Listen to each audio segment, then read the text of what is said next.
இலை ஆக்கங்கட்ட கூவ இல இன்னைக்கு நம்ம வீடு யாரை பற்றி பேச போகிறோம்னா நம்ம தாய் கிளவி திருச்சி சாதனை பற்றி பேச போகிறோம். வாங்க வீடியோக்குள்ளே போயிடுவோமா?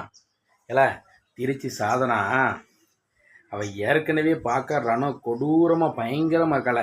அவள் ஒரு வேலை பார்த்துருக்கா பாருப்போம். சோசியல் மீடியாவில் அதுதான் இப்போ பயங்கரமாக போய்கிட்டு இருக்கு. என்ன தெரியுமா? ஏற்கனவே மொட்டை மண்டையோடு வந்து பேத்திக்கா மொட்டை போட்டு நேத்திக்காரனு மொட்டை போட்டிருந்தா அதாவது கொஞ்சம் பார்க்க சகிச்சுது காந்தி தாத்தா மாதிரி. இப்போ மண்டையில் முடி வைக்க வளர்றவங்க பதிலாக ஆன்லைனில் ஆர்டர் பண்ணி ஒரு விக்கு தூக்கி வச்சிருக்காள தலையில். அதை வச்சு பார்த்தா பொம்பளை பிள்ளை மாதிரியே இல்லை. அவள் ஏன்னா பொம்பளை பிள்ளை மாதிரி கிடையாது, ஆம்பளை பையன் மாதிரி தான் இருக்கா. இப்போ அப்படியே ஆம்பளை பையன் மாதிரி இருக்காளே. என் பிள்ளை கேக்கு இந்த சாதாரண ஆட்சிக்கு என்ன ஆச்சு?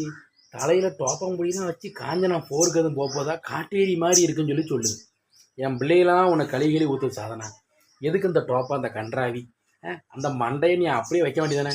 அதை உன்னை பிக் பாஸுக்கும் கூப்பிடலை, ஒரு டக்கு பாஸு கூட கூப்பிடலை. நீ எதுக்கு இது தேவையில்லாமல் வச்சு கேவப்படுத்திக்கிட்டு இருக்க?